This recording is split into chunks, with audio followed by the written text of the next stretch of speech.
got the first down here, and they've got a heck of a lot more.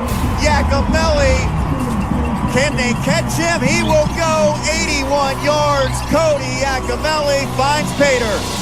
Live on the Westmoreland Sports Network, this is Westmoreland on the Gridiron, powered by Bowser. Here's your hosts, Sean Myers and Dan Flickinger.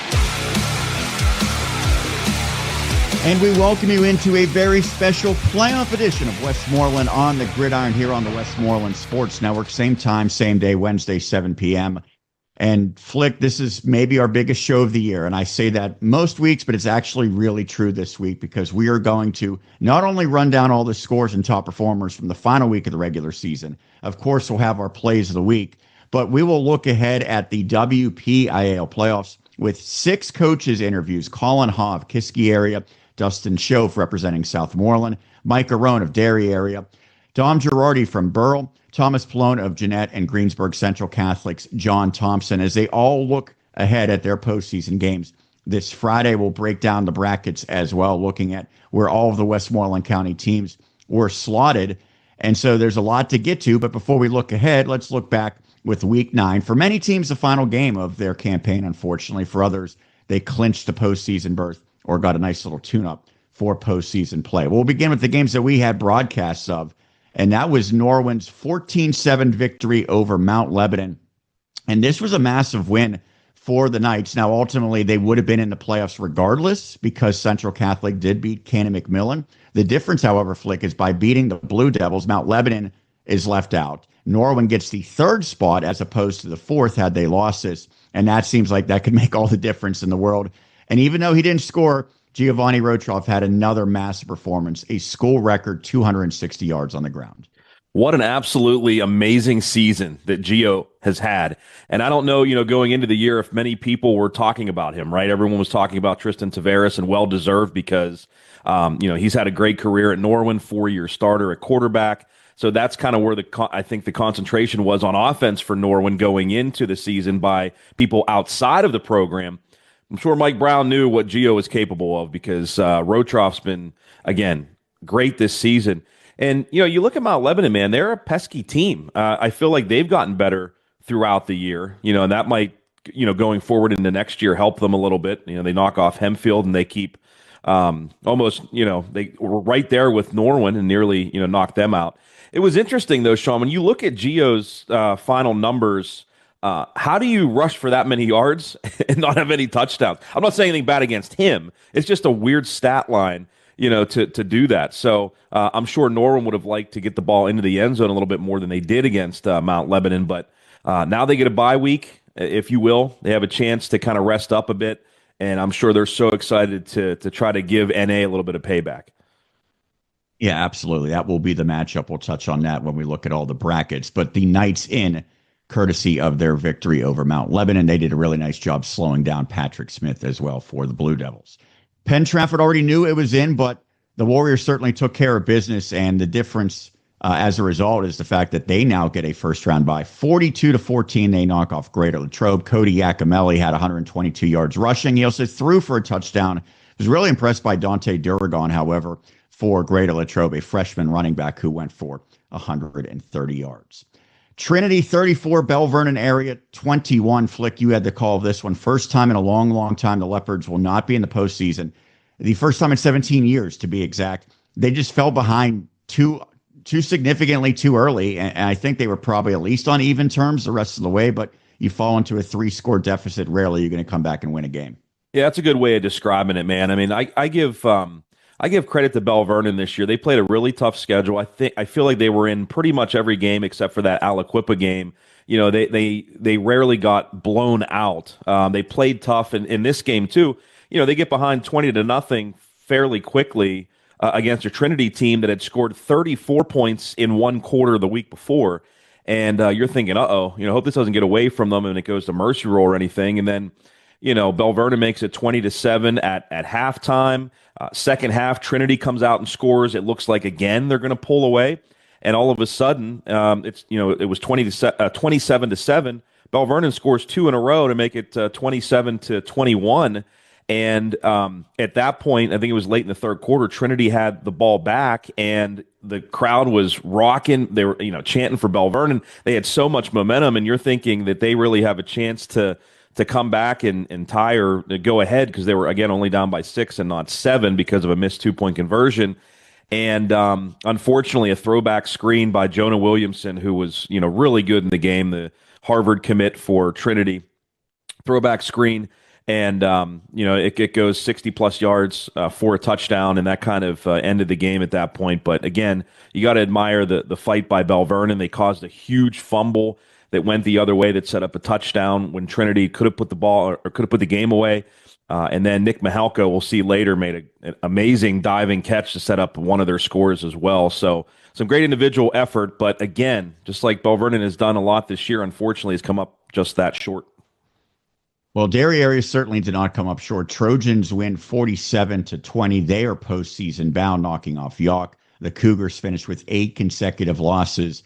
And probably the biggest story from this game is who scored a touchdown for the Trojans. It was Dylan Pitzer, who has become one of the stars of their season. Apparently he's called Pickle now, according to Bill Beckner. He actually has been called Pickle for quite a while, ever since we were covering Dayton, his older brother. Greater Latrobe has a pickle as well that I saw on Friday night.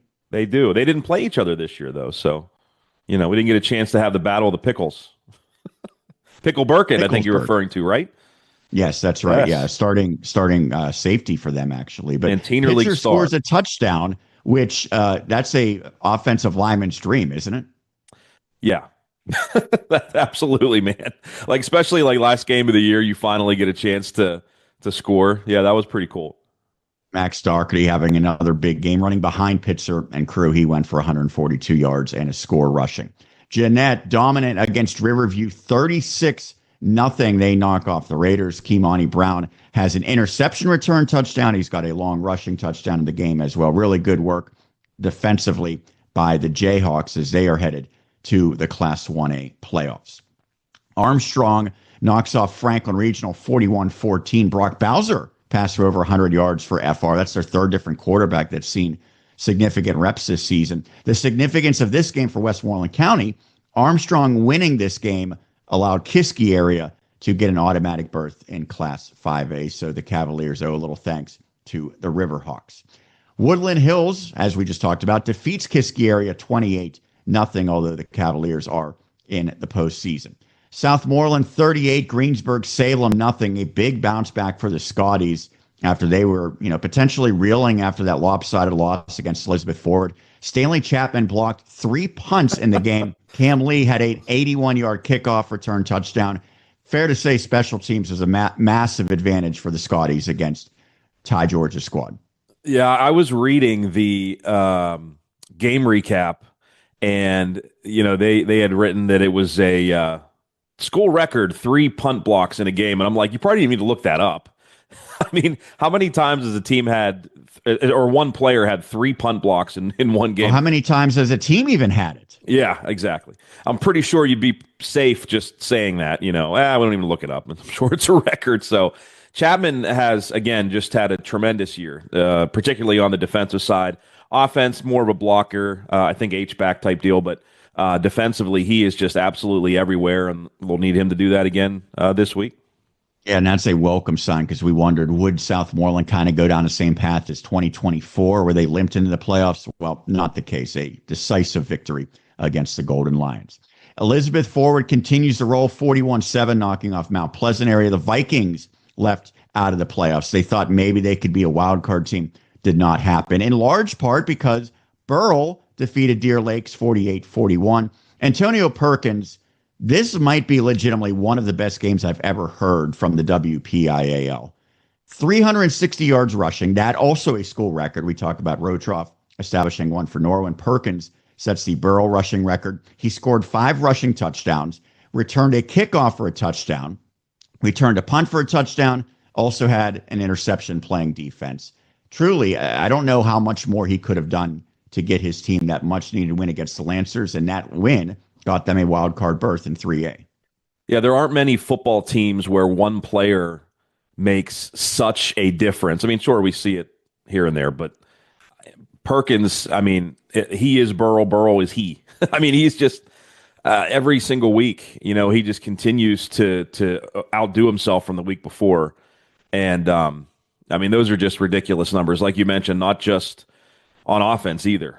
Special teams, defense. I mean, he is just been. I mean, there's no words for the performances he has week after week. Yeah, we will hear from his head coach Dom Girardi in just a little bit about his impact and about the Buccaneers getting into the playoffs. Valley finishes the season winless, a 45-0 loss against Highlands. Apollo Ridge doubles up Ligonier Valley 28-14. That was a pretty competitive effort from the Rams, however, against a Apollo Ridge team that tied atop their conference. Greensburg Central Catholic, maybe the biggest story of the week in Westmoreland County, 36-7 victory over Leechburg. That is massive, and the result was they get a wild card spot in the Class 1A playoffs. I think they probably had to win this game to get in. The fact that they won it so lopsided, to me, was just stunning. Yeah, and it certainly helped. When you win like that, especially again with the way it is now with choosing wild card spots. Not based on Gardner points anymore, based on the committee feeling what team should be in, what team should not be in, and I was really surprised they only gave up 7 points. I mean, because of how many points Leechburg had scored on the season, their running back Andrace's been just tremendous all year. And so I thought that was a game that was going to be really tough for GCC to win, and they win convincingly. Go figure. I guess that's why they play the game, Sean. Absolutely. Yeah, that's the GCC team maybe we thought we would see all season long. Monessen also gets a crucial win to get into the playoffs. Greyhounds 30-28 over Cornell. And in a rare non-conference game in the final week of the season, Hempfield area finishes with a victory 42-38 over Gateway. Dom Dietrich, another big performance. He goes for 281 yards passing and 3 touchdowns. And our Westmoreland Sports Network Player of the Week, Jack Kopis, finishes his career 9 catches, 139 yards, and 2 touchdowns. Flick, you're going to talk to him, and that will be up on our YouTube channel. It will be, yeah, and really excited to talk with him. Not only did he have on offense 2 touchdown catches, 9 total receptions, he also returned an interception for a touchdown on defense, and he also broke a few school records. What was it? Career receiving yards, career receptions, and receptions in a season. So obviously, I'm sure he'll say, "Well, I need someone throwing me the ball to do that." He and Dom, I know, are very close. They have a great connection with one another. But Jack has had one certainly for the record books. I think we mentioned last week that he broke Nick DeAndreth, one of his records there for Hempfield. Braden Brose, I think, had another record that he That's broke. right, yeah. Yep, we mentioned him, Braden, last week as well. So I'm sure he's honored to do that and looking forward to talking with him. And again, that'll be up on our YouTube channel. So congratulations to Jack. Absolutely. And in the college ranks, Clarion wins 23-17 against Seton Hill. So let's look now at the top performers from this past week, passing, rushing, and receiving across the entire WPIAL, and then several notable in Westmoreland County. The top passer, a freshman from Gateway, Mason Mitchell, goes 23 of 42, passing for 381 yards. What a season he has had. Dom Dietrich, the top passer in Westmoreland County, the Spartan senior, goes 20 of 33 for 281. Samir Crosby, back at quarterback for Greensburg Central Catholic, throws for 176. Tristan Tavares of Norland, 152. Curdy Wade, 116 yards passing for Bell Vernon area. And Landon Artman goes for 108 for the Kiski area Cavaliers. The top rusher in all the land resides in Westmoreland County. It's Burrell's Antonio Perkins, who, yes, is a quarterback. 360 yards rushing. 100 yards behind, Giovanni Rotroff of Norwin. Levi Faust of Ligonier Valley goes for 223. He also just a freshman. Samir Crosby, 150 yards for the Centurions, and Derry area's Max Doherty, 142 yards on the ground. And the top receiver in the WPIAL in Week 9, Mars, Gabe Hine, as he has 11 grabs for 216 yards. The aforementioned Jack Kopis of Hempfield, 9 for 139. And Colin Snively of Greensburg Central Catholic, a breakthrough performance, 5 grabs spanning 117 yards. That will do it for the Week 9 scores and top performers. We take a break. When we come back, we will have plays of the week. And then after that, 6 different coaches' interviews as we look at the WPIAL playoff brackets. That's upcoming right here on Westmoreland Sports Network's Westmoreland on the Gridiron. It's powered by Bowser. Game day or any day, the power of Bowser is here to get you where you need to go. From the latest Hyundai, Nissan, Subaru, Chevrolet, GMC, Buick, and Genesis models to quality pre-owned vehicles, Bowser has the perfect lineup for your drive. Look for a winning deal. Bowser's got the plays, great financing, top trade-in values, and a selection that's always in season. From the first whistle to the final buzzer, Bowser Automotive is your hometown MVP. Bowser Automotive, Route 51 South on top of the hill. PowerofBowser.com. It's prime time for prime rib at D'Annunzio's every Friday and Saturday night. Get yourself a 12-ounce queen cut for $26 or a 16-ounce king cut for $29. The prime rib is seasoned, slow roasted, served with au jus and horseradish, vegetables, and a choice of pasta or potato, and comes with super salad too. Remember, D'Annunzio's prime rib special every Friday and Saturday after 4 at all 3 of our restaurant locations.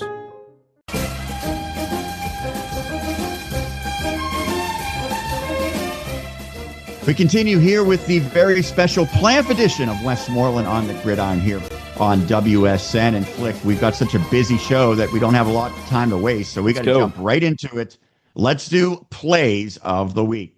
And we start with Norwin, where points were at a premium in a narrow victory against Mount Lebanon on Friday, but the Knights scored the go-ahead and eventual winning touchdown on a short pass. Tristan Tavares to Zach Pauling in the third quarter as Dave Franzek and Brian Brzezinski highlight that connection.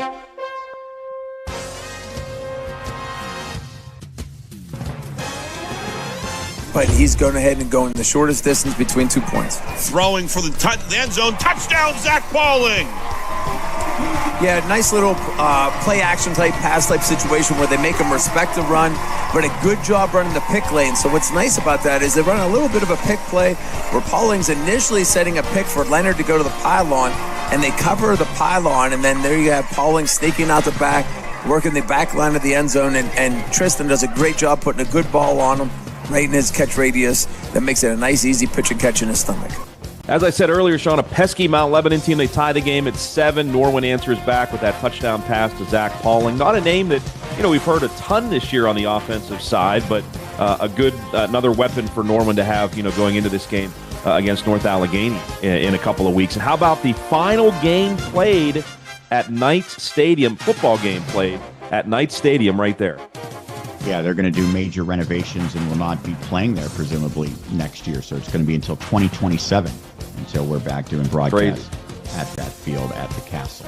We continue plays of the week with Greater Latrobe, and Dante Duragon was a bright spot in what was an otherwise rough night for Greater Latrobe against Penn Trafford. The freshman topped 100 yards on the ground. He also found the end zone, keeping the Cats in the game in the first half, with myself and Sean Benjamin detailing the scene. And one that I think one way or another they would probably regret.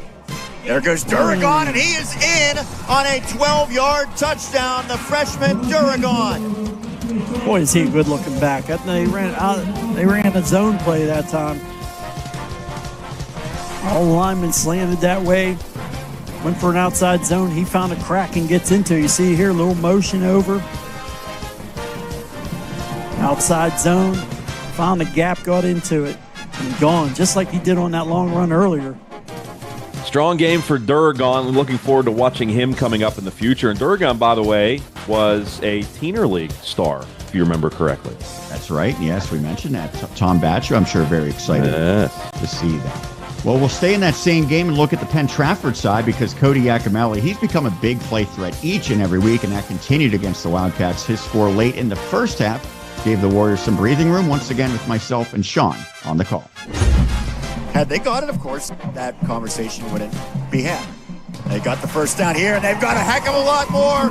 Yakimelli, can they catch him? He will go 81 yards. Cody Yakimelli finds Pater. Boy, did he find that gap. He found the hole quickly, got into it, and was gone. Luca Butler with a crunching block out there as well. We'll see on the replay. Come through the line, see Luca Butler. Oh my God, is that a smell job there? So, love that physicality. You just have to hope that the officials aren't going to call a flag. Yeah. Yeah, that was an old school type block there by Luca Butler. So the run was really impressive, Sean, but you guys had so much fun with the block by Luca Butler. What a block he threw to Spring Iacomelli, and I don't know who was on the opposite end of that, but that poor soul. I mean, he really cleaned out some room for him. That is a decleating block, certainly, yes, for Butler. We'll continue plays of the week with Bell Vernon area, and the Leopards saw their season end with a loss against Trinity on Friday, but BVA did not go down without a fight. A third-quarter connection from Curdy Wade to Nick Mihalko, followed by a touchdown run by Chase Petrosky. That pulled them within 6, with Dan and John Bainbridge providing the commentary. Run for the first down to the 46-yard line of Trinity. Wade going to take a shot. He has one-on-one coverage, and the pass is caught on a diving grab. And that is Nick Mihalko. Speaking of St. Vincent, the future Bearcat hauls that one in for a big gain. That was a great catch by Mihalko there. One-on-one coverage again by Trinity. This time, Bell Vernon made him pay. First and goal. I think it's goal. Oh my gosh, fingertip grab by Mihalko. Same play. And Petrosky scores the touchdown. Just like that, the Leopards are within 7 points. That's the same play as the last touchdown. No counter tray action from the double wing, and Petrosky this time didn't have to wait and be patient. He just hit the hole because there was a big hole there. Yeah, you got the play of the week there, the catch by Nick Mihalko, and a little bonus play right after it, as right as we came back from replay, was Petrosky running in for a touchdown. And again, the beach was about to come unglued at that point, especially on the ensuing drive when Trinity had the ball. Unfortunately, they end up scoring that touchdown to put the game on ice. But a tremendous play by Mihalko, who again will be playing at St. Vincent next year, and then you have Petrosky capping it off, and of course Chase. With Lightfoot out this year, has been really good offensively, and he'll be back next year too. We conclude plays of the week with Dairy Area, and it's been an epic season for Max Doherty, the Trojans running back, added to his prolific stats with a long TD run early against York that helped open the floodgates, with John Flickinger and Tom Esposito captioning that play. 2 yards to go for the first down. It's Doherty, his first carry. He's into the secondary, and he's up the middle. And there goes Mad Max. He's going to cut it outside to the 20, the 10, the 5, and he's pushed into the end zone, and it's a Trojan touchdown. Touchdown! 60 yards for Mad Max. And he adds to his collection, 16 on the season, 7:32 mark. Trojans lead at 12-0. That was a perfectly executed play. I was watching the line, and you couldn't help but watch what was happening in the backfield. Great timing, great play action. Sacco had a nice fake, and Max recognized the hole, and he just had Green ahead of him. Hey, tip of the hat to Espo for filling in for Bob Lisinski this week. Yes. I was wearing a hat last week. How about, can I go to my glasses maybe? Do I look sophisticated this week, Sean? No. Okay, I tried. But Espo usually runs the camera for our away broadcasts when we broadcast Dairy, and he did a really nice job. So, Espo, thank you. Yes, he's a guy that knows probably more about basketball than football, but obviously a little bit. He has some good insight as well. That will do it for Plays of the Week. We'll take a break. When we come back, we will start breaking down the brackets, 6A through 1A, and we will have 6 coaches' interviews as well. That's upcoming on this special playoff edition of Westmoreland on the Gridiron. It's powered by Bowser. Some moments on the field go beyond the game. They shape who we become. At Home Team Collections, we honor those moments with the care and craftsmanship they deserve. Because these moments aren't just memories. They're a legacy worth preserving. Any team, any sport, any logo. Visit HomeTeamCollections.com today and save $10 off your first order.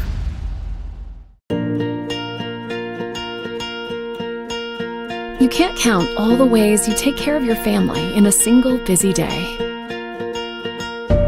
But knowing you made a difference in their lives is all the reward you need. At AHN Neighborhood Hospitals, that's what motivates us too. Whether it's our loved ones or yours.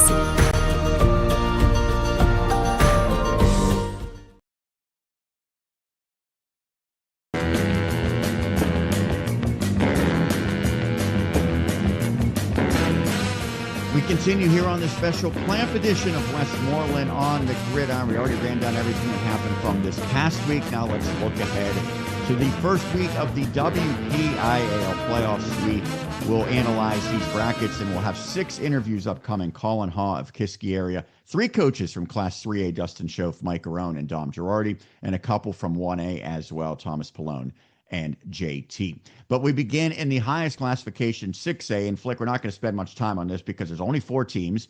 And the plan is to interview Mike Brown next week because they're not playing this week. There's only 4 teams, which means that they start on November 7th. Number 1, Central Catholic.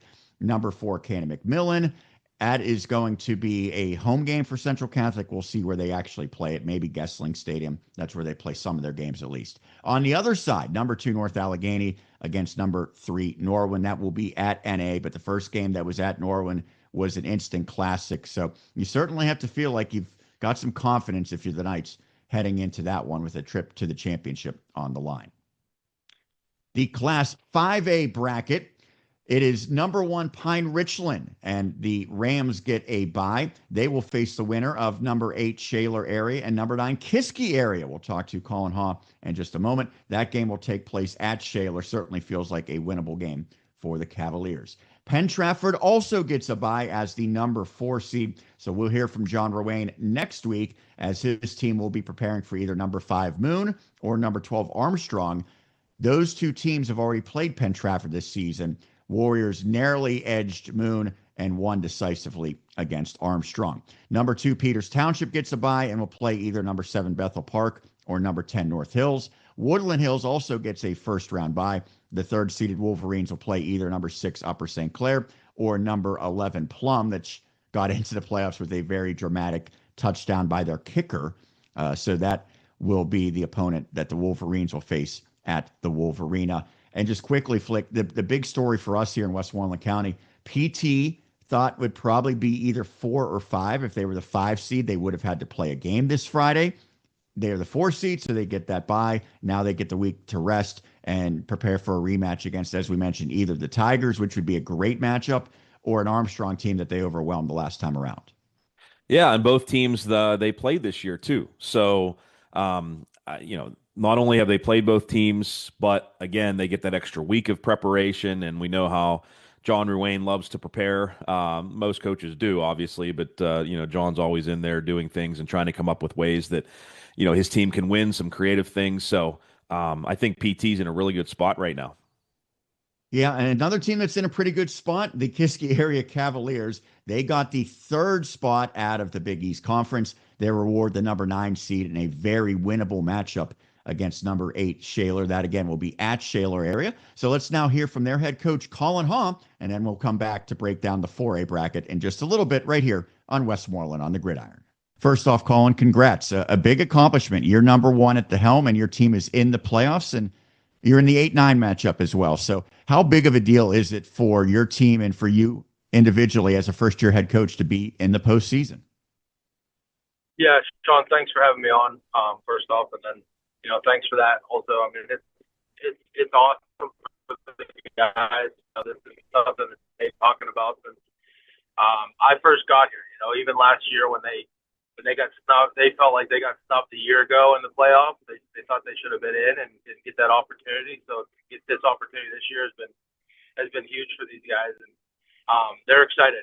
We had a little bit of a watch party on Saturday. We watched our game from Woodland Hills and kind of transitioned that into watching the watch party to see who we were going to draw. So, but yeah, the 8-9 seed is huge as well because it gives us an opportunity. We could have easily been a 12 or 11 seed, but the committee thought we did enough to get a higher seed. So we're excited about that too. So I'll talk about the Woodland Hills game momentarily, but I want to think back to what was maybe a defining victory for your season in terms of making the playoffs. 2-point win against Armstrong, 27-25, back on the 10th of October. When you think back to that game and how important it was, what did that mean in terms of your team ultimately getting to the postseason? It was huge. I mean, it was the one game that we really needed, especially in the situation we were at, where we had already lost the Gateway earlier in the season. And at the time that we were playing Latrobe, we talked about it every game we controlled our own destiny. You know, we had the ability, if all we had to do was win games, and if we did that, we were going to control our destiny. And that was huge because it was a team that was on the bubble just like us. So for us to come out on top there, it allowed us to be on that side of the bubble. So I'm sure there's some things from the last couple of weeks you want to clean up. You lost to Plum, non-conference, and then shut out against Woodland Hills, although you did keep it within 28. I know the Wolverines have put up mercy rule margins of victory in a lot of games this season. What did you see from the last couple of games that you'll have to clean up? Yeah, I mean, I think we'll start with special teams. Special teams has been a big part of the issues that we've been having in the last two games. You know, against Plum, we missed an extra point. We had one blocked, and you know, those are things that cost you dearly, especially in close games. Because not only are they points, but they're also momentum. You know, and if you don't seize momentum at certain times, you're going to allow the other team to get it. So we have to clean up special teams a lot. It's something that we're going to emphasize this week at practice. Really talk about it. Really try to clean up some of those things. You know, our defense is playing pretty well. I mean, that was a really good Woodland Hills offense, and we did a pretty good job for the most part. I think we got tired out towards the end of that game. But I thought our defense played extremely well. There's some things we want to clean up there as far as scheme and stuff, but all I can ask for those guys is to continue to play hard, continue to battle, and fly around, which is what they've been doing. And then, you know, on the offensive side, it's just a matter of executing and making plays when they're there. You know, we've had plays left out there. We've had a lot of opportunities to put the ball in the end zone. We just didn't do it. So we just got to execute better and be more focused in those crucial moments. Avon Shirley's had a pretty special season playing a number of different roles for you. He's played multiple games at quarterback. He's been an electric receiver. I know he's instrumental on your defense and special teams as well.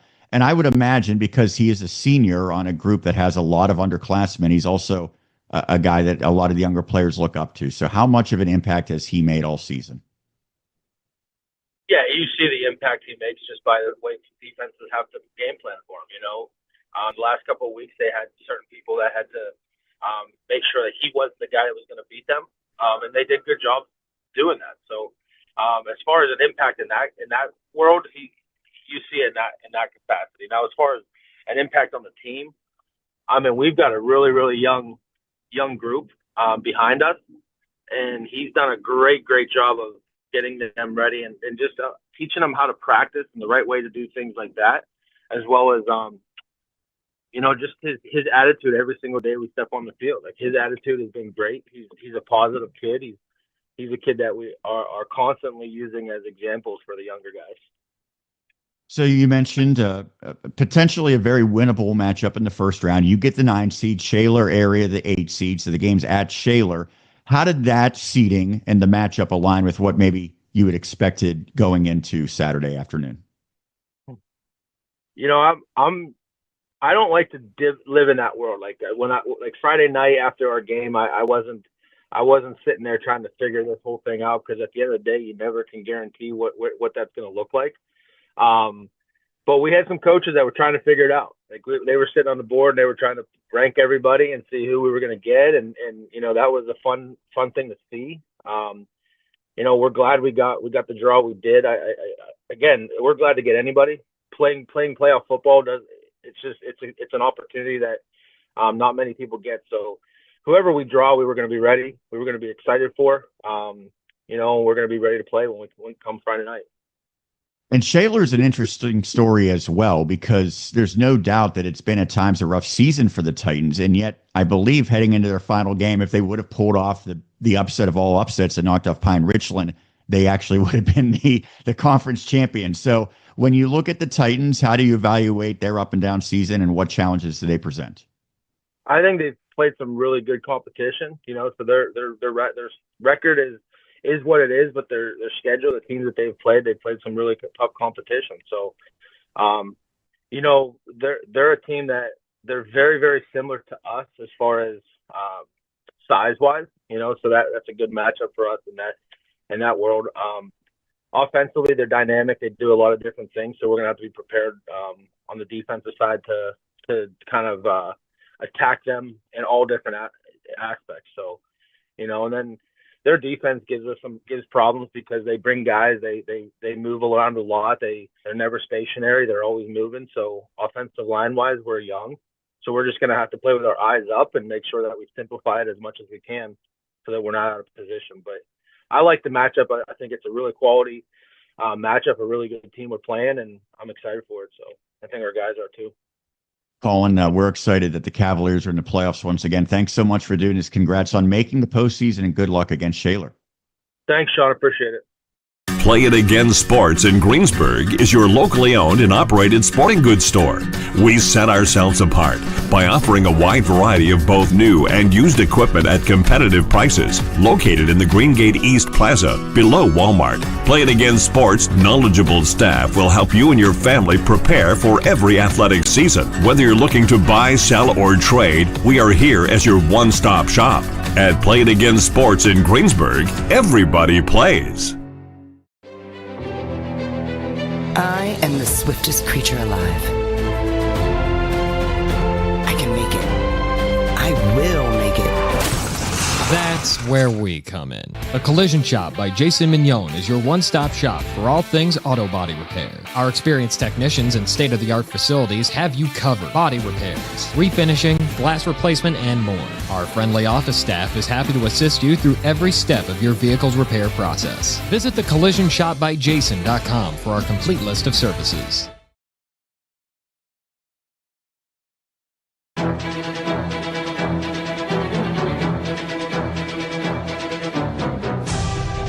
Back here on Westmoreland on the Gridiron, looking at the WPIAL playoff brackets. We appreciate Colin Haw of the Cavaliers talking us through that 5A matchup. Now let's take a look at the 4A bracket. This, much like 6A, will have the championship played at Pine Richland High School, not Norwin this year since the castle's under construction. So Saturday, November 15th. This is an 8-team bracket, so every team begins in the quarterfinals. Number 1, McKeesport hosts number 8, Char Valley.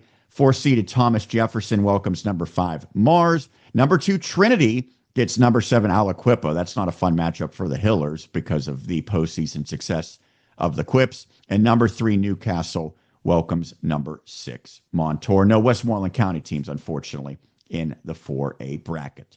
There are a trio of them in Class 3A, however. So let's take a look at the 3A bracket.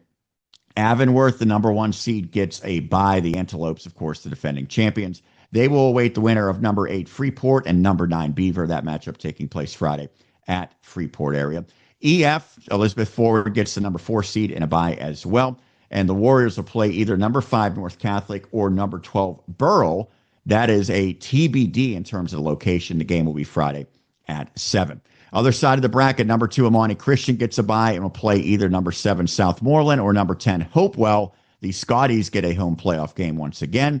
And number 3, Central Valley earns a bye. The Warriors will await the winner of number 6, Highlands, and number 11, Derry area at Highlands High School on Friday.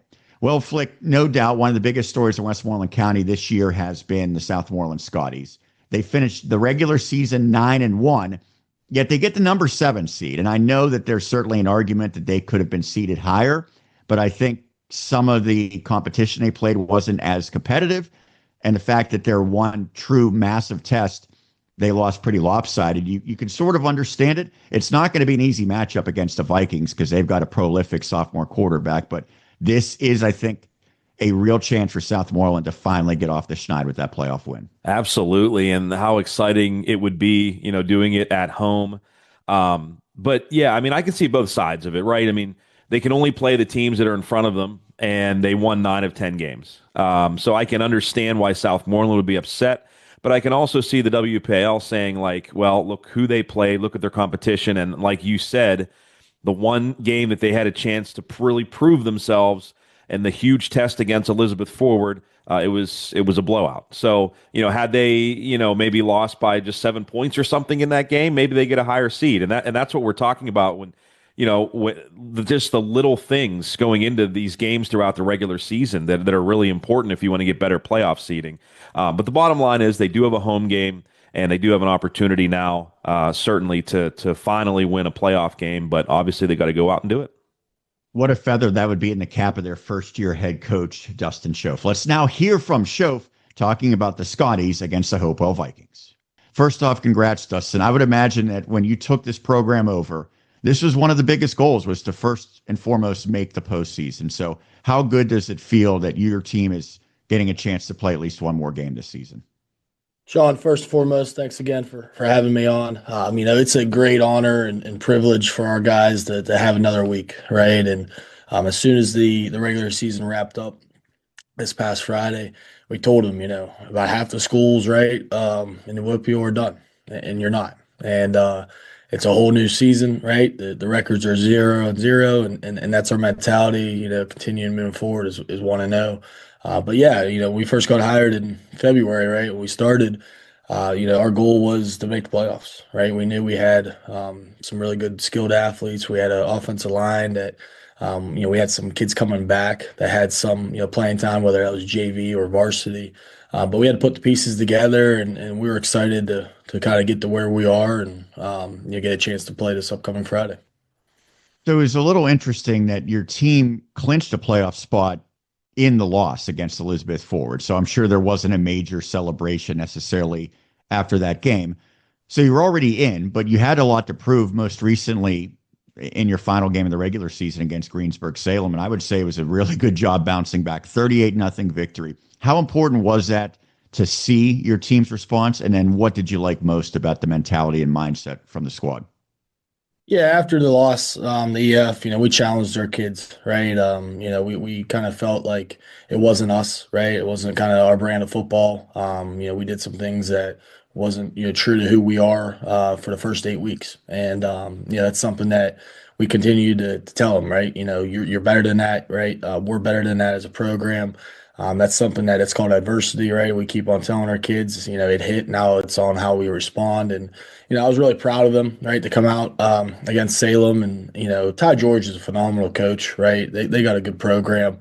And we knew they were going to come and, they wanted to spoil our game, right? Spoil our senior night.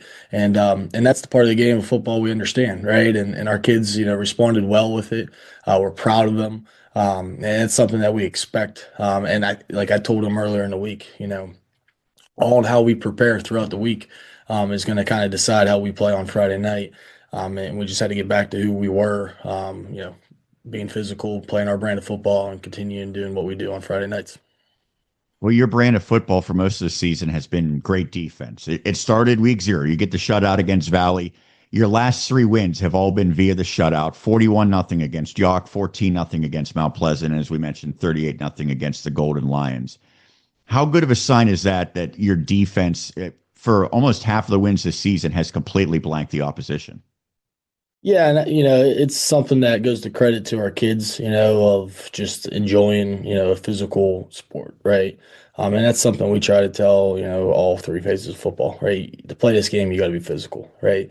You got to have the love of the game and understand that you're going to take hits and you're going to have bruises and all of that from it. And our kids embrace that, right? They embrace the opportunity to go out there, fly around, and get 11 hats to the ball carrier. Our defense coordinator, Rich Colsar, is continuing doing a lot of great things. We're thankful to have him on board. He brings, like I said, the same energy as me and the rest of our staff, and our kids feed off of it, right? And that goes a long way for our offense, right? Helps them out. And then our special teams, right? I mean, to go 3 and out and then throw our punt return team out there and go get 3 blocks right this past Friday speaks volume of our kids will play in all 3 phases of football.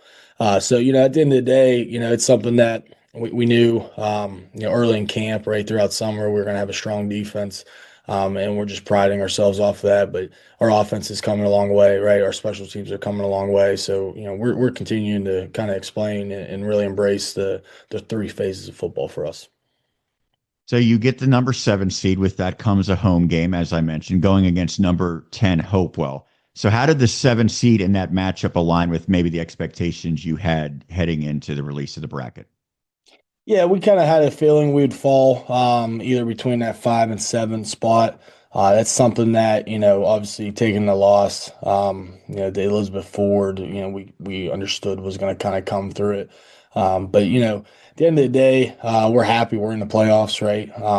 But we're not satisfied, right? We're happy we got a home playoff game, but we're not satisfied. So, we know Hopewell is going to come, right? They're going to be a challenge. Anybody that you're going to play in the playoffs is going to be a challenge. It's a whole new season. It's a whole new brand of football. Now it's win or go play basketball, right? Win or go home, or win and go wrestle, whatever the case may be. So, at the end of the day, people can have their opinions and everything along those lines, but, we're just going to line up and play football on Friday night. Hopewell, one thing I know about the Vikings is they have an electric quarterback. I believe he's already garnered some pretty major college interest as a sophomore. He's put up some big time stats this season. What challenges do the Vikings in particular present to you? Yeah, they obviously coming from the Beaver County League or the Western Hills Conference, right? They're a physical football team. They got a good quarterback. They got some skilled athletes. They got an offensive line. That's pretty good. Their defense flies around. They do some good things on special teams. They got a kid that has got a good leg on him for kicking. So at the end of the day, they're a challenging team because they bring a lot of pieces to the table, and that's something that we have to, kind of match the energy, right, and take it to another notch. But we expect, them to come out flying around, right, do what they've done for, 6 weeks, right, that they won. So, we're excited about it, right? But, we just got to be true to ourselves, play our brand of football, and, things will go the way they will.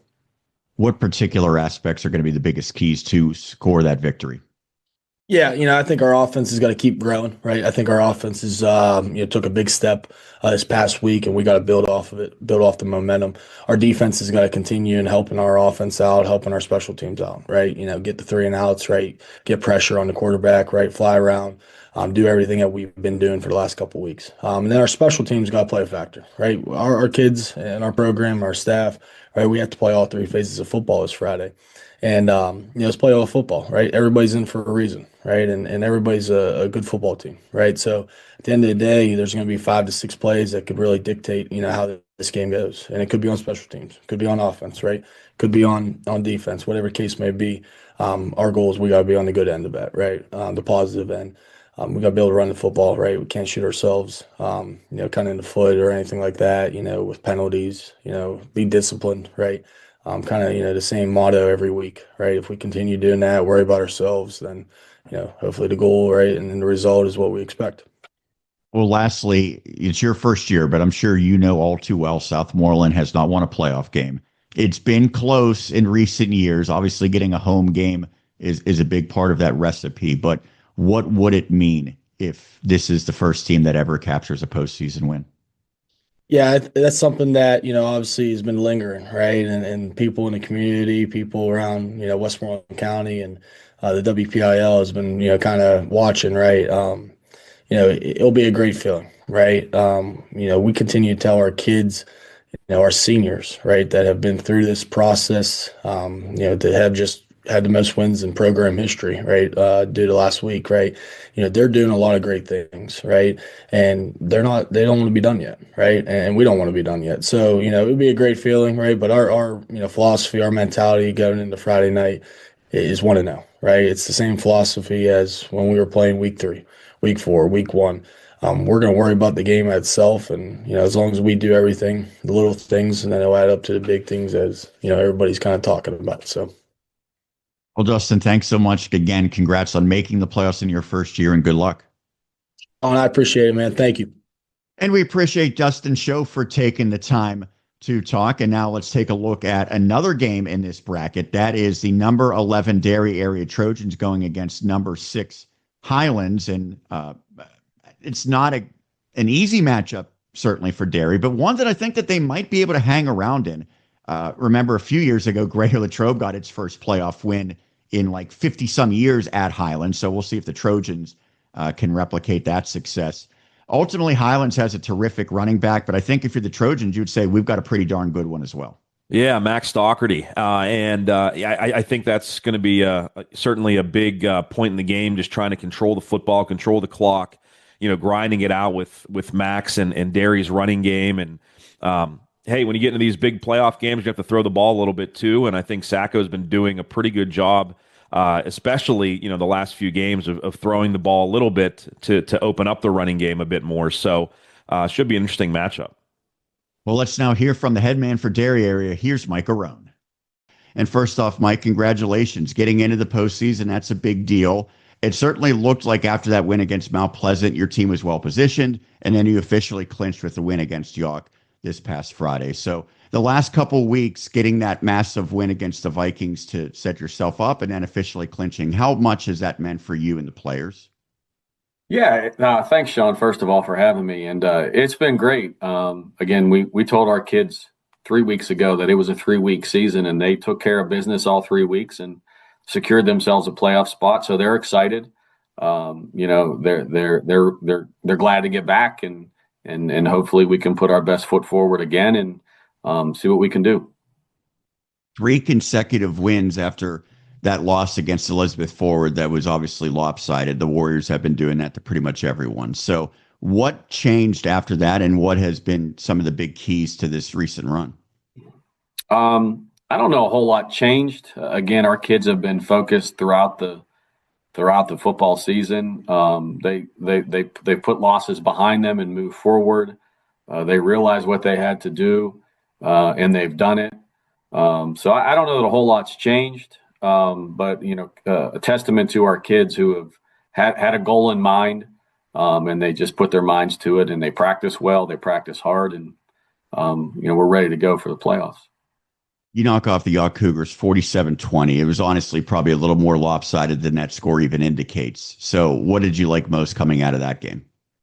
I think we preached all week to our kids that, York they were down a little bit this year, and but not to let their record fool them, and that we had to come out and take care of business early. And so it was nice that we were able to do that. We were able to spread the ball around, get a lot of guys involved. And, we played good defense.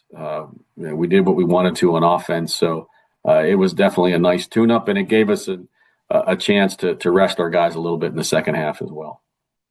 So obviously Max Doherty has been the offensive headliner for your team all season, but there's been a lot of games where Anthony Sacco has done a nice job. Carson Wires has come to the forefront. Who are maybe some players that are less heralded that have been just as instrumental in this season's success?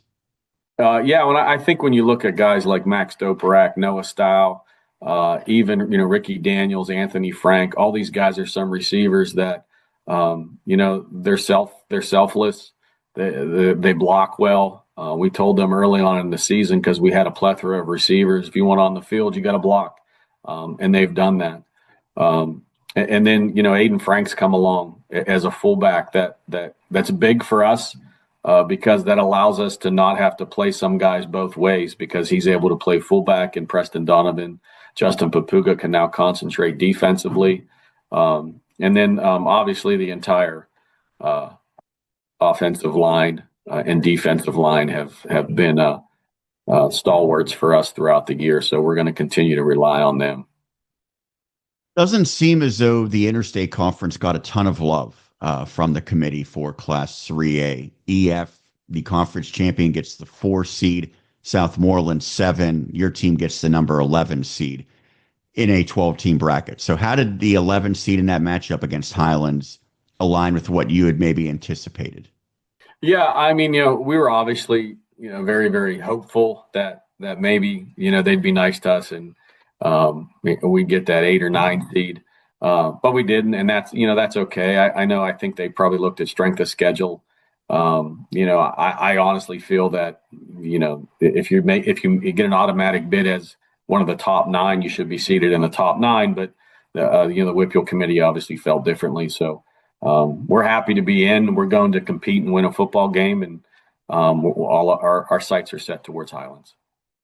The Golden Rams, a very impressive team. They've had a nice season. They get the 6th seed. So what jumps out about Highlands when you watch them? Very athletic. Tailback is very, very good. He's a young guy. He's only a sophomore. So he can hurt you. Speed on the outside with a quarterback with a good arm. So they have athletes all over the field. And, we're going to have to find a way to stop that if we want to have a chance at winning this football game. You look back at early season, they had some tough games because they played some really good teams, but they have righted the ship. Have you noticed improvement from the start of the season to where the Golden Rams are at now? Oh, sure. Absolutely. The running game has gotten better. Like I said, their tailback seems to just get better and better every game. They have a quarterback who can hurt you with his arm, but he's also not afraid to run the ball. And some big speedy receivers on the outside, and then defensively too, they fly around the field. They're very physical. So, like I said, we have a week of preparation to see what we can do to try to stop that. Where's your team at health-wise? I know you play 10 games in the regular season. No one's going to be at 100%, but do you feel as though you're relatively healthy, and the guys, especially because you had that Mercy Rule win, were able to rest up maybe a little bit more than normal last Friday? Yeah, the good thing is, we're healthier now. We're as healthy as we've been all season. Last week, we got Noah Stow back, who was out for 2 or 3 weeks. We got Levi Haas back, who was out for about 6 to 7 weeks. So besides your typical bumps and bruises that come with play, we're as healthy now as probably we were in week 1 or 2. So that's not an excuse for us right now. Like we're pretty lucky that we're pretty healthy. Central Valley, the number 3 seed, awaits the winner because the Warriors got that bye. So what's it going to take? What are the biggest keys to make sure that your team does get that matchup against Central Valley? I think, one of the biggest things is we have to take away the big play. They seem to live and die by the big play. They have them every game. And if we can limit that and make them earn everything marching down the field, we give ourselves a much better chance. And on the flip side of the ball, we have to control the ball. So sometimes the best defense is a good offense. So if we can move the ball up and down the field, not make mistakes, and control the clock a little bit, play at our pace, it certainly bodes much better for us. Well, Mike, thanks so much for taking the time. Always enjoy chatting with you, and good luck on Friday. Thanks, Sean. Appreciate it. And a big thanks to Mike Arone for taking the time to talk. By the way, Flick, kind of directly in one regard and indirectly in another, we will have broadcasts of those games on Friday. Yes, we will. We talk about this really every year around this time, that we have to get a little bit creative with our playoff broadcast because the NFHS network has exclusive rights to all the playoff games. So there's some things that we have to do, some deals that have to be made in order to broadcast games. So the Derry game against Highlands will be broadcast to our website. People can watch it for free by going to westmorelandsports.com.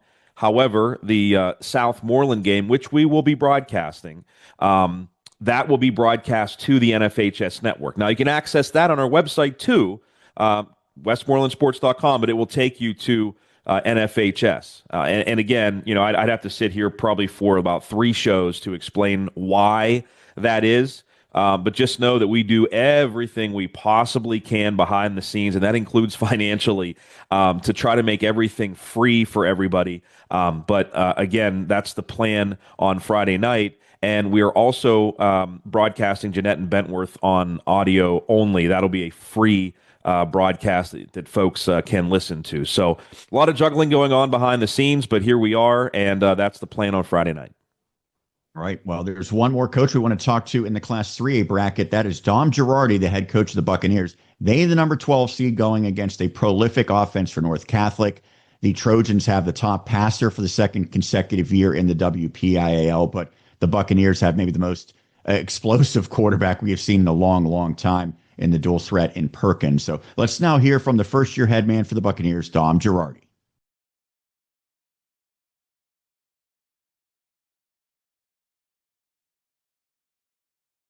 Off, Dom, congrats. I'm sure that's a pretty cool accomplishment, your first year at the program, to get into the postseason. So you had to earn it. You got a victory on Friday that ultimately allowed you to get a wild card spot. What did that mean to you and the players to find out that you're headed to the playoffs? They were very excited, and I was so happy for them. Anytime you get into the playoffs, I think that's a big reward for all the hard work that you put in as a player. We asked these guys to make a commitment in the winter in the weight room, in the spring and the summer with our workouts, and then obviously through the grind of camp and then the season. So that's a great payoff for them, and I was just real excited. One thing that I think is really fascinating about how the playoffs are determined now, we have the automatic qualifiers, but then the committee decides the wild cards, and you don't really know exactly what all they're going to look at. It certainly feels like that victory against Mount Pleasant that at the time maybe didn't seem all that significant since it was non-conference. In retrospect, maybe was a deciding factor. So does that kind of just prove to the players that literally every single game, conference or not, could make the biggest difference when it's all said and done? Absolutely. And I think that, obviously I don't know for a fact, but I think that had to be really taken into consideration for the committee, when they made that decision. And we really approached it, as coach, you go 1 week at a time and you're just focused on whoever you're playing that week. But we really did approach it as last week being a playoff week. We felt that if we won, we would be in because of that head to head, and shared that with the kids for them to understand the urgency and just what was at stake for last week. So your team wins 4 games. 3 of them really kind of came down to the wire, including the victory against the Lancers. Is there something to be said about a team that knows how to win close games? Yeah, it's stressful. I think that might be one of the reasons I don't have as much hair on top of my head as I'd like. It's exciting for the fans. I've had a lot of people tell me over the weekend and today how exciting Friday night was and how great of a game it was, and it was. But I tell you what, I felt like I needed to sit down after that one. So it's eventful right up until the very end this year. And that's a good thing. First year at Burrow, but you're a veteran high school coach in the WPIAL, and I'm imagining you've coached a lot of players. You've coached against a lot of terrific players as well. I would have to speculate that the performance by Antonio Perkins on Friday was one of the best that maybe you've ever seen. He set a school record for rushing. He scored every way imaginable. He was making an impact, obviously on offense, but on special teams and defense as well. What was so special about what he did Friday against Deer Lakes? Well, he's an explosive player, and he was able to do that in all 3 phases with the interception to go along with his usual good defensive play, the punt return, the kickoff return, and then relying on him to run the ball the way he did, the big plays. He really bursts through, whether it's a hole on offense or it's a seam on a punt return or a kickoff return. I mean, he's so quick and explosive. He runs hard. He's very talented. But I'll tell you this much, and yeah, I have coached before. I've coached a lot of kids, seen a lot of kids, some really good, talented ones. And I always make a point when I'm talking to another head coach and I see a kid on film that's really, really good. I always ask that head coach, well, how is he as a person? How is he as a kid? And I really get excited whenever the other head coach tells me that, oh, he's a great student. He's a great kid. He's coachable. And that's what Antonio is. He's a terrific kid. He's a great leader for us. He's coachable. He's fun to be around. And so, I try to emphasize those qualities in him, as special as he is on the field. He's a lot of fun to coach and be around. Well, we're seeing all the great success he's having, and it's obviously yielded wins as well. But I would imagine it maybe took a little time for him to transition to a new football team, a new school, because he was with the rivals previously. He came by way of Valley. How was that acclimation period? I think that speaks not only to him, but to the players that we have in the locker room. They embraced him, immediately. It's not like it was 20, 30 years ago where you knew about the crosstown rivals and you knew of them, but you didn't really interact. I mean, these kids are interacting with each other on a daily basis, whether it's online or different events now. But so a lot of our kids, everybody I think knew of him, and a lot of our kids did know Antonio prior. So he fit right in immediately. And like I said, I think that's, that speaks to his ability to adjust to new surroundings, but that also speaks to the kids that we have and their welcoming of anybody. We talk about trying to be a family, and that's a good example of that. So you get the number 12 seed, which was the last seed in this bracket. You find that out not on Friday night after the win, but on Saturday afternoon. So take me through what that was like after you'd won the game, but then had another 15 or so hours before you found out that you were officially in. Yeah, again, I felt personally that it would be really difficult not to to give us the nod because of that prior game. So, we were, kind of anticipating it. I don't want to sound like we expected it or anything like that, but, we felt like we had a really good chance. So, I think our mind was always on that was going to be the case. We were mentally prepared for that. So, obviously watched the show just like a lot of other people and, found out that we got in and that we were playing North Catholic. And so there's, as a coach, there's that excitement, we are in, we thought we were going to be in. So now it's definitive. We are in, we've made it. There's the excitement there, but then you immediately flip the gears to, okay, well, better go do a film exchange and start working on it because, that's what we do. So the excitement was, I don't want to say short-lived, but immediately kind of went into, all right, it's time to work now. It's business time. And going against the number 5 Trojans, I'm guessing the film study, you noticed that they have a pretty prolific passing attack. So their quarterback, I believe 2 straight years has been at the very top of the WPIAL for passing yardage. Yeah. How difficult is it to try to defend North Catholic? Well, it's going to be a challenge, and he does a great job of getting the ball out quick. He has a great complement of receivers. I mean, when you watch them, you know that they're really well coached, not just in the schemes that they do, but the way they run their routes, the finer points, the details of what they do. They got a nice offensive line that gives him time.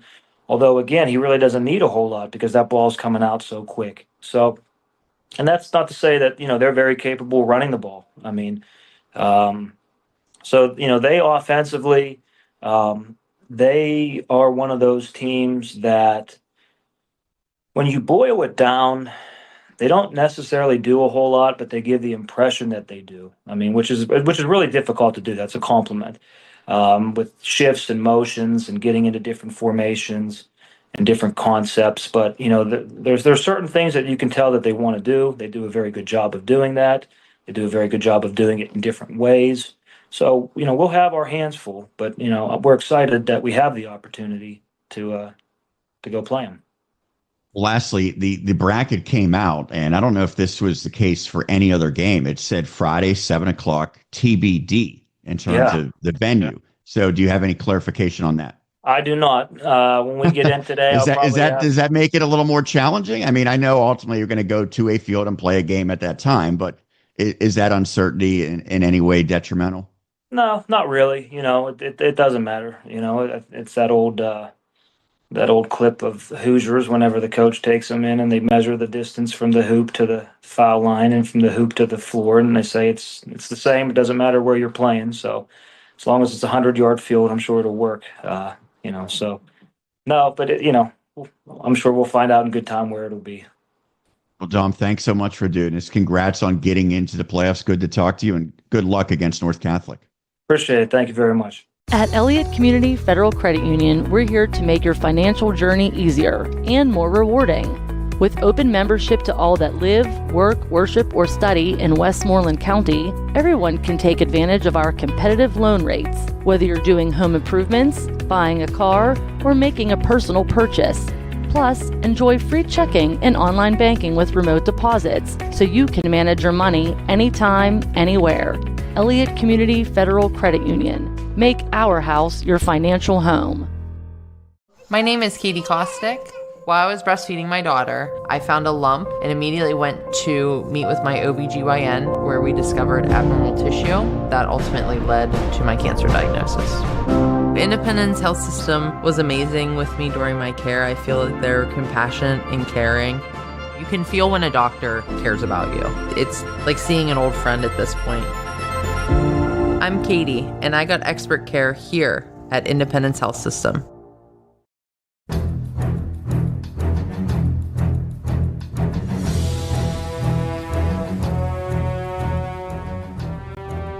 Welcome back to Westmoreland on the Gridiron. Thanks so much for Dom Girardi, the head man for the Borough Buccaneers, taking the time to talk as well. First time that I've talked to him since he's been at Borough. I believe I dealt with him previously, most likely at Highlands, although he had been at Knock as well. So now let's take a look at the 2A bracket. This is another one that doesn't have any Westmoreland County representation. Seton LaSalle, the number 1 seed, earns a bye and will play either number 8 Mohawk or number 9 Our Lady of the Sacred Heart. South Allegheny, which looked in line maybe for a number 1 seed for a while, instead gets dropped down to 4. Gladiators will host Waynesburg Central, the 13 seed.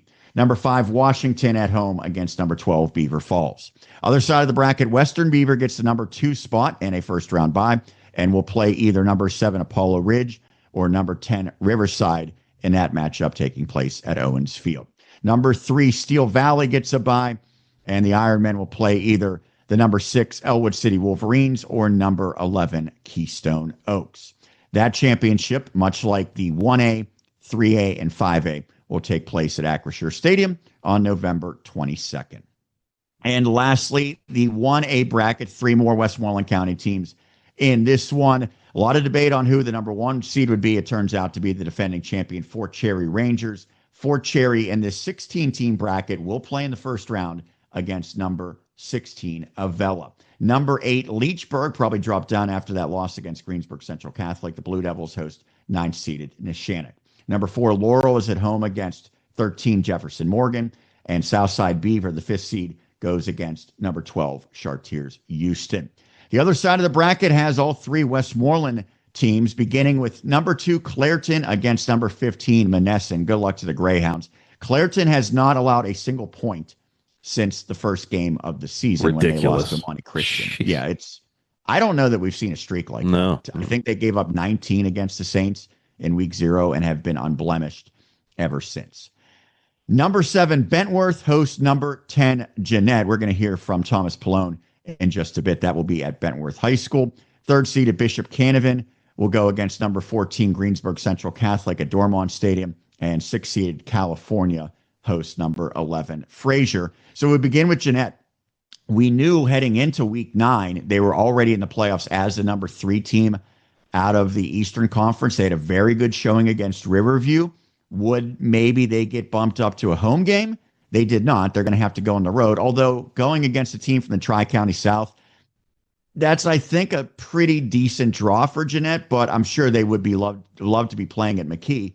And ultimately, it was, not a conference that got a ton of respect, because Leechburg, the 2nd place team, drops all the way down to 8. Jeanette, the 3rd place team, gets number 10. Now, they do get multiple teams in as wild cards, but I would say that there's a little bit of a gripe for Jeanette. But you know what every coach says, Flick, is you're going to have to beat teams, good teams along the way, so the seeding doesn't really matter. If Jeanette does win, we know almost certainly they're going to be playing Clairton. So that's probably something they wanted to avoid in the quarterfinals. Nonetheless, I think that they've got some postseason mojo after what they did last year, knocking off a couple of higher seeded teams. Yeah, I think so too. Yeah, and I'm sure if you'd give Tommy some truth serum, he would rather avoid Clairton in that second round matchup for sure. Of course, anybody would. But that's a good first round matchup, I think, against Bentworth. One that's certainly winnable. I know that Jeanette expected, I think, going into the season certainly to have a higher seed if you would forecast where they were going to be playoff wise later in the year, a higher seed than number 10. But that's where they are, and they have some momentum going into the postseason. Let's now hear from their head coach. Here's Thomas Pallone. First off, congrats, another postseason appearance. Now, I know you clinched it a week prior to the end of the regular season, but 7-3, still a very nice campaign. So what did you like most about what your team put out on the field this year? Sure. I think you said it. I think another 7-3 season, same as last season. Obviously there was some games left on the table. I thought, the 2 losses that we had to Leechburg and Mount Pleasant were games we led in. So, we're proud of that. Like I told the guys, we have a chance to win every football game. We played Clairton tough for one quarter, then their team took over. So, we had a chance to win every game this year, and that's all we can do as coaches is put our guys in position to do that. And we won 7 of the 10. So that season's over and we move on to the playoffs. It does feel a little similar to last season. So you enter the playoffs with some momentum. Now, you didn't have to win your final game to get in like a year ago, but you made sure you took care of business against Riverview 36-0. So what stood out about the team's play against the Raiders in particular? Just playing fast on defense, with the shutout. Riverview, they have a lot to their offense. They're kind of a spread wing T team, and I thought our guys adjusted well, but the common factor was just playing fast, and we scored 12 points in all three phases, on offense, on defense, and special teams with McAllister's kicks. He had three field goals and all the extra points to go with it. So, it's just a complete team win. I don't think I've ever coached in a game where it was 12 and 12 like that. So, just playing complementary football and our defense playing fast was the difference. A year ago, you had, I think, just two seniors on the roster. So you probably couldn't lean solely on just those two guys for leadership and everything that comes with what you need once you get to the postseason. This year, it's a little bit different of a group. So what are the expectations for the guys who have been there and done that in last year's postseason around how much do you lean upon that group to lead the way again this year? Significantly. I think, it already feels different. Just, I haven't, with practice this week and getting with the guys, it just feels different. Like we've been here. We're 10 seed again, with the disrespect of, being a lower seed and going on the road. And I think they got that chip back on their shoulder. And we know that the attitude we had last year, when we went up to Neshannock. So it feels different just with the experienced group, like you mentioned, with the seniors. Kimani is the guy that just about every single week we have to include him, win or lose, because he's putting up monster statistics, throwing, rushing the football. Obviously, he's a big part of every facet of the game. So how has he continued to improve and evolve as a player and as a leader with this program? Every day. He's a special human. He's a special player. I think, like I said, I think he's grown so much at the quarterback position. I know college is wanted more for the athlete type, and he's showing a lot of great things with DB too. So he'll pick up interest this offseason with that, I'm sure. But the growth he's shown at the quarterback position just alone, because I'm just a quarterback guy with the details, he's really grown to be a special quarterback too. So I wish maybe a college would look at him for that. But he's an everyday development guy. He understands that, just with the private conversations I have with him regarding his play or the team. He understands that he needs to get better every day too. And he wants to, and I'm excited to see what this postseason has for him. So you get the number 10 seed. That means you head on the road. You'll play number 7 Bentworth at Bentworth High School on Friday. How did the 10 seed in the matchup against the Bearcats align with what maybe you had anticipated? Sure. It's exhausting to go over all these scenarios, especially when you're in, a week before all the coffee shop scenarios that I was presented. I was thankful to be in. I'm a little surprised the Eastern 8 Conference gets 5 teams, but we only have one team in the top 7 seed, right? Leechburg gets an 8, we get a 10, and we go on the road. So it seems like the committee felt highly of our conference, but not with the seeding. So I don't know how that made much sense, but I'm not on the committee. I'm not in the room. I can't control it. All I can control is getting our team ready for Bentworth, who, there's been already some things said. He's a Waynesburg alumni. There was some things that went on with them trading the film, but we have an appointment with them at 7:00 Friday where we can take that up with them. So we're ready to go. Bentworth, the number 7 seed, what jumps out when you look at the film? They're just a classic, tri-county team. I mean, they got a good running back, good running game.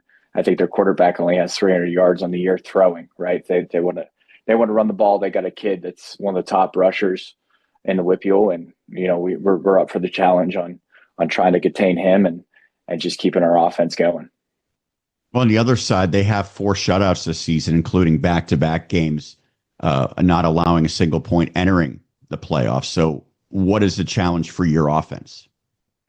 It's just keep doing what we do, get our athletes in space and make them defend multiple things, such as our screen game, such as Jace Powell, such as Kamani Brown and Noah Sunder and our other receiving core, and just keep up with our run game, which we think is unique to us. And we think that, our O-line is still yet to play their best game. So we're ready to go as far as, getting points on the board and securing this win. I know the postseason success last year, you kind of saw the blueprint and the recipe. So what is different and unique that the postseason requires to move on? Just an unbelievable effort. I think our guys played.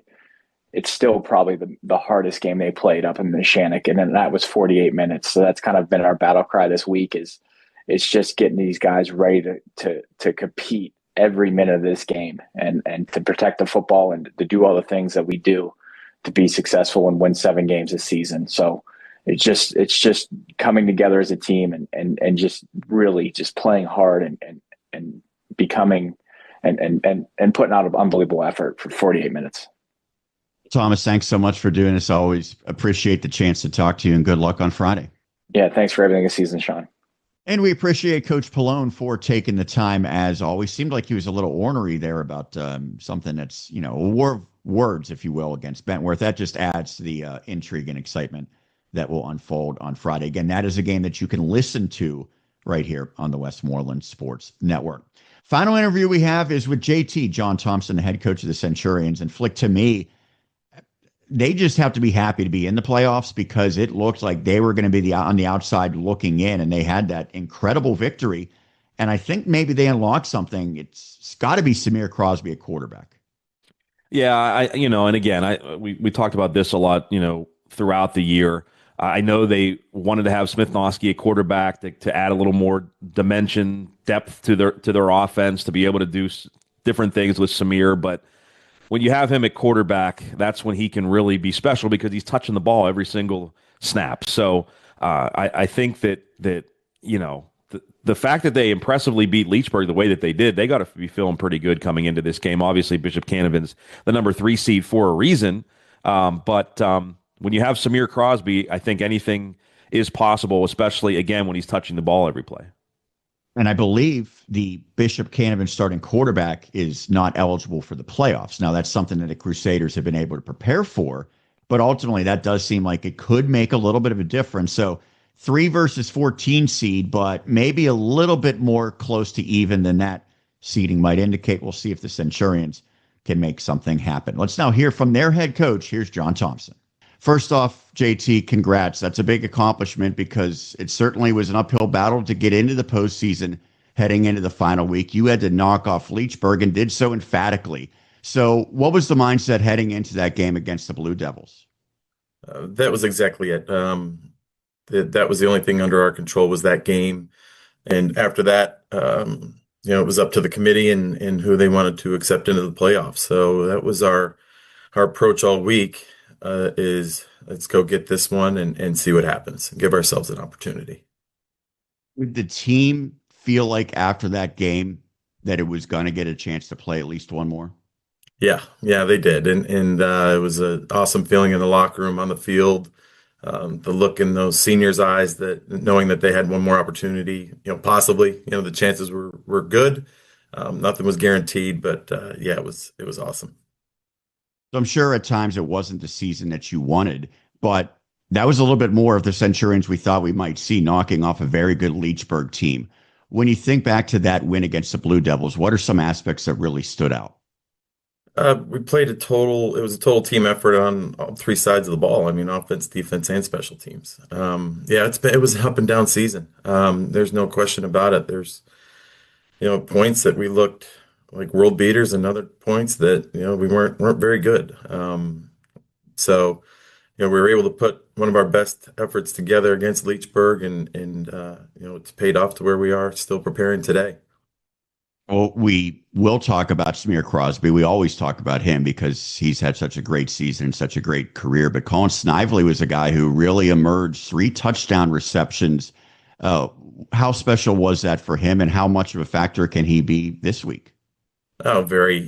For Colin, he's one of those kids, one of those unsung hero types. That he does all the work, and he's out there blocking as a receiver and on defense as a safety, making tackles, but doesn't get all the headlines, but does all the like I said, behind the scene work, and works hard. Great kid, and it was awesome to see him contribute with 3 touchdowns, and I've never seen a smile bigger on anybody's face. It was awesome. It was awesome to see that. And we're counting on him and everybody, all hands on deck this week, for everybody to contribute. So he was on the receiving end. The person throwing those was Samir Crosby. He's played receiver. He's played running back. He's also played quarterback. So how is he best deployed for you? Where he is right now, quarterback. I think, he's one of the best players in the Whitfield, and we got to have the ball in his hands. And it's not to take away anything from, Bobby Smithnowski, who started the season at quarterback for us. And he's a sophomore, and he's did some really good things for us. He's still learning the position. But we felt to give ourselves, the best chance in these games was to put the ball in Smear's hands. He's done it before. He did it last year. He was the offensive player of the year in the conference last year for a reason. So, it starts, obviously the ball starts in the center's hands, but it goes right to the quarterback. And then he has that maturity experience to make the decisions back there of, where to throw the ball, who to throw it to, and, make those decisions that, a leader has to do at the quarterback position. You battle a small roster. That's been the case. And I know you've also battled plethora of injuries this year. Last year in the playoffs, you had multiple guys who were ineligible for postseason play. So where is the team at in terms of numbers and healthy bodies? That's been the kind of the story of the season, or that have been the injuries. We're probably going in right now. We have to get a couple players evaluated from Friday's game that we're still waiting to hear on. So, we're still coming in like I believe we started the season at 30. We're still right around there. But as far as, it's that point of the year, and like I said, the small roster sizes, and everybody's banged up at this point. So, we just got to make sure that we're doing the things, being smart in practice, doing the things that we're, trying to get them as healthy as possible and ready to play on Friday. So after the games Friday night, the majority of the postseason teams knew they were in. You were one that had to wait until Saturday. So getting the 14 seed in a matchup against number 3 Bishop Canevin, how did that align with any expectations you might have had? Honestly, I was just hoping to see our name up on the screen, and we did, and was excited for our players, our staff, our school, the community, to keep playing. So whoever it was, it could have been, against the number 1 seed to, wherever they wanted to place us. So we're just happy. We're blessed to be in this position to play. So you go against the Crusaders. Obviously, they've had a very good season, and that's a program that has a winning tradition in recent years, but they might look a little different. I believe their quarterback not eligible for postseason play. So when you look at them, what jumps out, and then what potentially might be different with the team that you get on Friday night? Seeing the film, that it looks like they played their backup quarterback a lot versus Burgettstown on Saturday night. So I don't think there's much of a drop off. They're athletic. They've got a lot of skill, a couple big linemen. So we're going to have our work cut out for us. That's for sure. They're a very good football team. So with that being said, what are the biggest keys for your team to have success and pull off another upset? That same mentality and mindset that we brought in last week is playing together, playing as a team, doing our jobs, and executing. It's what it comes down to. And the guys, really came together and on Friday, and, throughout the year. I mean, there were some injuries and some things that held us back, but, as a team, we've stayed together. We persevered through some adversity, and we're looking for that, again, one more time. Well, JT, thanks so much for doing this. Congrats on getting in the playoffs, and good luck. Thanks, Sean. Appreciate it. And we appreciate JT for taking the time as always. So, Flick, that's 6 interviews down for the coaches. You get to go to sleep now. Yeah, I think we know we're going to have, if all goes according to plan at least, a show next week where we talk to Mike Brown of Norwin for the 6A playoffs and John Rowane for Penn Trafford in the 5A playoffs, and then hope that a few of these teams that are playing this Friday will advance, and we'll get to talk to those coaches again as well. We should also note a couple of college games this weekend. Edinburgh at Seton Hill. We'll have coverage of that at Offutt Field Saturday at noon. And an hour later, 1 o'clock, St. Vincent will be playing at Grove City. It was actually a open week or a bye last week for the Bearcats, so I was a little ahead of things, but they are playing Grove City this week. So just quickly, your thoughts on the playoffs, what you're most looking forward to, what you like about this time of year, or whatever you want to talk about. The floor is yours. I need my pipe. 'Tis the season for it being busy. I'll tell you that. Man, like this week we had soccer pretty much every night, every day as well. We had Seton Hill a soccer earlier today. And then we're also broadcasting with NFHS Network, the soccer championships again this weekend. I think we mentioned that. Obviously, getting ready for these big football games. There's so much prep work that goes into it. Sean, of course, mentioned in 6 interviews. Got to prepare for all the games with our announcers and make sure the equipment is in the right places and things of that nature. So 'tis the season, man. This is the biggest part of the fall, certainly, with football playoffs beginning. And, volleyball, soccer, playoffs, and the championships coming up in both of those sports. So it's fun time to be in the media right now. It's fun time to be a fan, fun time to be a parent. So should be a lot of fun. Looking forward to these playoff games. And, of course, the teams that got buys, I'm really looking forward to that Norman NA game. And I think a lot of people are as well, especially on the Norman side, looking for that payback against North Allegheny. So should be a lot of fun. This is the time of the year that we love the most, I think. That's right. And it seems like no matter what happens, we should be good to do at least one more show. So pencil it in. In all likelihood, we'll be back next Wednesday to talk to you at 7 p.m. And, of course, we always mention, Flick, check out the website, check out social media, in particular on Friday night, because I know people really get into regular season games, but it goes to a higher level once it's win or go home in the playoffs. And again, we will have in some way, shape, or form coverage, whether it be preview articles, game recaps, all the scores on social media. And of course, we mentioned multiple live broadcasts for Westmoreland County postseason games, as well as Southmoreland, Dairy area, and Jeanette. Well, we want to thank all of the coaches who took the time this week to talk to us. Kiski area's Colin Haw, Dustin Schoaf of Southmoreland, Mike Arone representing Dairy area, Burrell's Dom Girardi, Thomas Pallone out of Jeanette, and GCC's John Thompson. That'll do it for this very special and massive playoff edition of Westmoreland on the Gridiron. We'll catch you again for another one, part 2 of the playoffs next week. It'll be right here. It'll be on the Westmoreland Sports Network, powered by Ballast. Have a good night, everybody.